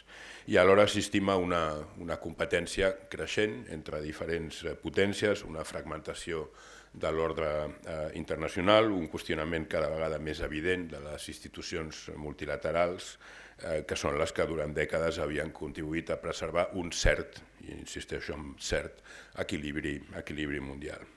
Però les amenaces a les quals hem de fer front ara són molt diverses, és el canvi climàtic, és la desinformació, són els ciberatacs, és la pressió sobre les cadenes de subministrament, és l'extensió dels discursos d'odi. Tot això forma part dels nous riscos que condicionen les nostres societats. Ara ja no és només una qüestió, quan es parla de seguretat, doncs de parlar d'un concepte clàssic de defensa, ara vol dir si tenim o no tenim la capacitat de garantir energia, de garantir aliments, de garantir informació fiable, si som capaços de mantenir institucions democràtiques sòlides i oportunitats per tothom. I aquí és on veiem com la política internacional, de fet, no és llunyana a les qüestions més, diguem-ne, més directes, més de casa nostra, perquè, evidentment, si augmenten els preus de l'energia o dels aliments, si les empreses veuen alterades les seves cadenes, si la indústria s'ha de reinventar, si les famílies tenen dificultats per arribar a final de mes, si els joves no tenen oportunitats laborals, tot això al final també són conseqüències de tota aquesta, diguem-ne, involució mundial. I per això quan parlem de política exterior, quan parlem d'Europa, en realitat també estem parlant de coses molt més concretes, estem parlant de salaris, estem parlant d'ocupació, d'habitatge, de serveis públics i de qualitat de vida. I per tant, en definitiva, del que estem parlant és del futur dels treballadors i de les treballadores. Totes les enquestes ens diuen que la desigualtat augmenta a tot el món, i quan la desigualtat augmenta no només es fractura l'economia, també es debilita la democràcia. I per això penso que avui la pregunta no és només com ser més competitius, que és el que veiem tot el dia en els mitjans de comunicació, hi ha molts discursos, sinó que la pregunta real és quin model de societat volem construir mentre ens transformem. Ens hem de transformar, sí, però quin és el model de societat que volem construir mentrestant? Perquè efectivament sí, Europa pot ser molt competitiva i ho ha de ser segurament, però al mateix temps això només funcionarà si és una societat cohesionada i només serà pròspera si continua sent fidel al seu propi model social. Jo crec que aquest segurament serà el gran debat polític dels propers anys. I aquí és precisament on jo penso que la Unió Europea continua sent una eina important, per no dir insubstituïble. Ja sabem que Europa no és perfecta, sabem que és molt lenta, sabem que és burocràtica, massa sovint és molt complexa, les seves decisions exigeixen consensos difícils, hi ha interessos econòmics diferents, hi ha sensibilitats polítiques també diverses, però al final aquesta complexitat és el preu de la democràcia compartida, i malgrat totes les seves limitacions continua sent l'espai polític amb més capacitat del món per transformar els grans reptes globals en polítiques públiques comunes. Ho veiem en aquests darrers temps en molts temes, ara no m'entretindré, l'autonomia estratègica, com protegir millor la ciutadania europea, quan es parla de reindustrialització, quan es parla de sobirania tecnològica, però jo insisteixo en el missatge que volia donar aquí avui, i és que és important que el debat sobre la competitivitat no es desvinculi mai del debat sobre la cohesió social. No hi haurà una economia forta si no si una part creixent dels ciutadans queda enrere, i en definitiva la competitivitat europea només serà duradora si és compatible amb aquesta cohesió social. Avui el cost de la vida és la principal preocupació de milions de ciutadans.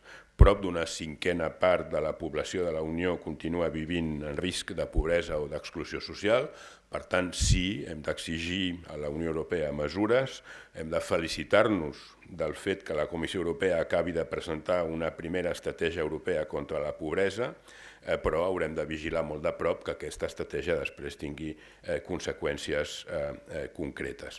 Al mateix temps hi ha coses que no ens agraden i les hem de denunciar. Europa pren decisions, per exemple, les últimes modificacions de la política migratòria de la Unió Europea.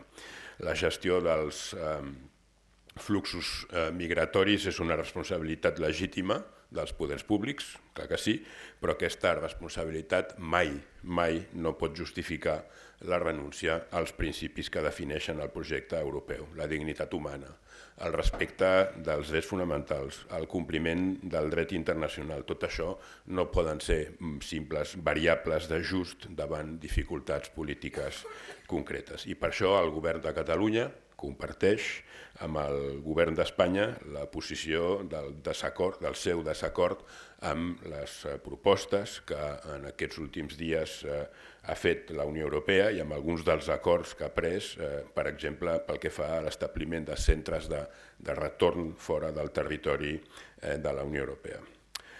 Si acceptem que molts dels grans reptes del nostre temps ja no tenen fronteres, també hem d'acceptar que la resposta no pot venir només dels estats. I què vull dir amb això? Doncs vull dir que les comunitats autònomes, les ciutats, els governs per sota, diguem-ne, dels governs estatals, també aquells que tenen capacitat d'autogovern, com és el cas del govern de Catalunya, també tenen una responsabilitat important. És evident que les grans decisions sobre seguretat o sobre política exterior corresponen principalment als estats o a les institucions europees, però això no significa que nosaltres no tinguem responsabilitat, això no significa que nosaltres haguem d'adoptar un paper passiu, molt al contrari. Estem en un món molt interconnectat, també tenim responsabilitats dins de les nostres competències a construir aquella Europa que volem i a evitar que es construeixi aquella Europa que nosaltres no volem o amb la qual no estem d'acord. Això ho fem a través de les nostres polítiques públiques, quan prenem decisions sobre treball, sobre educació, sobre salut, sobre recerca, sobre innovació, sobre formació professional o sobre drets socials. I quan parlem de projecció internacional de Catalunya no estem parlant únicament de treure inversions o d'obrir nous mercats, això és molt important, sí, però també quan parlem de projecció internacional del que volem parlar és d'una projecció d'un model de país. La qualitat de les nostres universitats, la força dels nostres centres de recerca, la capacitat innovadora de les empreses, el talent dels nostres professionals i també, molt important, projectar una manera de governar basada en el diàleg, en la concertació i en la cohesió social. I des d'aquest punt de vista, el diàleg social és molt més que un instrument per resoldre conflictes, és un dels grans actius estratègics que té Catalunya. Per què? Doncs perquè els països que ofereixen estabilitat institucional, que ofereixen confiança entre els seus actors socials, que són capaços d'arribar a consensos, són també els països que projecten més credibilitat internacional. I per això, quan des del govern intentem explicar Catalunya al món, no expliquem només la dimensió de la nostra economia o el dinamisme del nostre teixit empresarial, sinó que també expliquem un model social, un país que entén que la prosperitat i que la cohesió no són objectius contradictoris i que el creixement econòmic només és sostenible si repartim oportunitats, és a dir, que el diàleg social és una de les millors expressions de la qualitat democràtica d'una societat. Ho vam veure també fa unes setmanes, la secretaria general hi va participar quan vam organitzar la reunió dels 4 motors d'Europa, de les 4 regions més industrialitzades de la Unió Europea, ens vam assegurar que hi hagués també un espai de discussió, un espai de participació dels sindicats d'aquestes 4 regions. Precisament per això, per demostrar que el sindicalisme europeu continua sent un actor imprescindible en la construcció d'aquesta Europa més progressista i al mateix temps efectivament més competitiva, però sobretot més justa. Perquè sovint penso que oblidem una evidència i és que el model europeu no s'ha construït únicament gràcies als governs o gràcies a les institucions de Brussel·les, al contrari, és el resultat de dècades de negociacions col·lectives, de concertació social i de compromís sostingut de les organitzacions sindicals. I acabo amb una reflexió molt ràpida. Al llarg d'aquestes jornades heu parlat segurament de treball, d'indústria, de drets socials, de transicions, de democràcia, del futur d'Europa, del sindicalisme en el món. Bé, en realitat tots aquests debats al final són un sol debat. La gran pregunta que tenim davant de nosaltres en aquest moment és quin tipus de societat volem continuar sent o volem aspirar a ser, i aquest és el gran repte europeu i aquest és, per descomptat, també el gran repte de Catalunya. Vivim un moment en què moltes de les certeses sobre les quals s'havia construït l'ordre internacional estan sent qüestionades. Veiem créixer els discursos que prometen solucions simples a problemes molt complexes. Veiem com el proteccionisme substitueix la cooperació, com la confrontació substitueix el diàleg, i precisament per això és tan important reivindicar allò que ens ha fet progressar durant dècades. La democràcia, el multilateralisme, el diàleg social, la confiança entre institucions i ciutadania i la convicció que el progrés només és real quan és progrés per tothom. Aquest és el model europeu, no és perfecte, no ho ha estat mai, però continua sent el projecte polític que millor ha sabut combinar llibertat, prosperitat, drets socials i dignitat humana. Per això us deia abans que considerem com a govern que els sindicats en aquest sentit sou imprescindibles. No únicament perquè representeu centenars de milers de treballadors i de treballadores, sinó perquè representeu una manera d'entendre la democràcia. Una democràcia que no s'esgota a les urnes, que no s'esgota votant, sinó que es construeix també cada dia a través del diàleg, de la negociació i de la recerca d'acords. I des del govern continuarem treballant perquè aquesta col·laboració sigui cada vegada més intensa, perquè volem una Catalunya, sí, plenament europea, però també una Catalunya molt cohesionada, que entengui que el creixement econòmic i la justícia social no són objectius incompatibles, sinó que són dues condicions que s'han de reforçar mútuament. I acabo amb una última idea. La història europea ens ensenya que els drets socials mai no han estat una concessió, sempre han estat una conquesta construïda gràcies al compromís de moltes generacions, de molta gent, de governs, de sindicats, de milions de treballadors i treballadores que van entendre que una societat millor no s'espera, sinó que es construeix. I tota conquesta democràtica exigeix ser defensada, renovada i adaptada als nous temps. Aquest és el repte de la nostra generació, de les nostres generacions, fer que Europa continuï sent un espai de prosperitat, però també de justícia social. Moltes gràcies per la vostra feina, pel vostre compromís, moltes gràcies per continuar contribuint cada dia a construir aquesta Catalunya, aquesta Europa més fortes perquè són també o perquè han de ser també més justes. Moltes gràcies.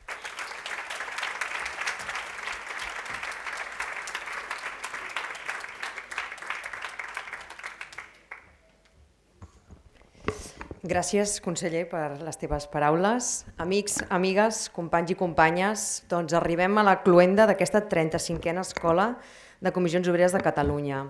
Durant aquest dia i mig hem debatut intensament sobre la classe treballadora davant del nou desordre internacional, sobre com el sindicalisme de classe ens posicionem en aquesta situació.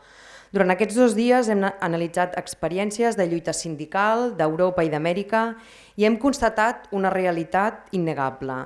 no estem davant de fenòmens aïllats, sinó d'una ofensiva global coordinada contra la democràcia, els drets socials i la dignitat de la classe treballadora. Vivim un moment de transicions múltiples, digital, ecològica, demogràfica i també geopolítica, que reconfigura el poder i genera noves desigualtats. La guerra, la crisi climàtica, la precarització global i la desinformació massiva són els elements d'aquest nou desordre mundial que ens afecta directament. I en aquest context hem de ser molt clars. L'extrema dreta no és un actor marginal, sinó una peça central en l'estratègia de les elits econòmiques per desmantellar drets i afeblir la democràcia. Com a sindicalistes hem de desmuntar la gran fal·làcia de l'extrema dreta. No defensen el treball, ho hem vist aquests dies, defensen el capital. Sota un fals discurs antisistema, a l'hora de la veritat, a tot arreu, voten sistemàticament al costat de la patronal, promouen la desregulació, la precarietat, aquesta taula última ens ho ha demostrat clarament, i ataquen directament a les organitzacions sindicals. Utilitzen la trampa de la prioritat nacional i la deshumanització de les persones migrades per dividir-nos, facilitant així l'explotació i debilitant la nostra solidaritat de classe. Davant d'aquest nacionalisme excloent, la nostra resposta és un internacionalisme sense fronteres. La classe treballadora comparteix interessos comuns arreu, a Barcelona, a París, a Roma, a Buenos Aires, a Líban, a Budapest, a tot arreu. Per això ahir vam signar la Declaració de Barcelona, al costat de la CGT francesa, de la CGL italiana i de Comissions Obreres d'Espanya. Aquest internacionalisme no és un simple eslògan, és una estratègia de supervivència democràtica per contrarrestar un autoritarisme que s'organitza de forma global. Junts i juntes exigim una transició digital i ecològica justa, que protegeixi l'ocupació i posi la vida de les persones per sobre dels beneficis d'uns pocs. A més, volem reafirmar que la nostra consciència de classe ha sigut i serà sempre antifeixista. La defensa de la classe treballadora no és només econòmica, sinó també cultural i de drets humans. L'extrema dreta ataca el feminisme, el col·lectiu LGTBI, la memòria democràtica i la llibertat sindical perquè saben que són els pilars de la igualtat i la justícia social. No permetrem el blanquejament de les dictadures ni el revisionisme històric. Ser sindicalista avui en dia implica fer front al neofeixisme o, com ens deia ahir el professor Jordi Mir, qualsevol tipus de supremacisme. La ultradreta s'alimenta de la por i de la desinformació. Per això, el nostre gran projecte és la construcció col·lectiva d'esperança. No n'hi ha prou amb oposar dades a les mentides. Hem de disputar el relat, reconquerir espais i reforçar el sentit de classe als centres de treball, als barris i a les ciutats. Les nostres eines són les de sempre. Per fer-ho, són la negociació col·lectiva, la mobilització i l'acció social. Finalment, avui reiterem el nostre compromís infranquejable amb la cultura de la pau i el multilateralisme. Condemnem fermament les guerres, els genocidis i aquells que les provoquen i seguirem treballant per un ordre mundial basat en l'autèntica justícia social. Contra l'autoritarisme, contra el seu odi, contra la seva cobdícia, nosaltres el que hem de fer és globalitzar drets i seguir teixint xarxes de cooperació, que és el que hem fet aquest dia i mig. Per tant, gràcies a totes les persones ponents i gràcies a tots vosaltres per la vostra força, per la vostra presència, companys i companyes, que avui sou menys que ahir estava a la sala plena, però la feina sindical i l'agenda ja sabem com va, per la vostra presència i per la vostra convicció. Ens veiem en les lluites que tenim i en les que vindran. Ens veiem aquest dijous també celebrant aquella foto, el 50 aniversari de l'Assemblea de Barcelona. És que m'emociono i tot.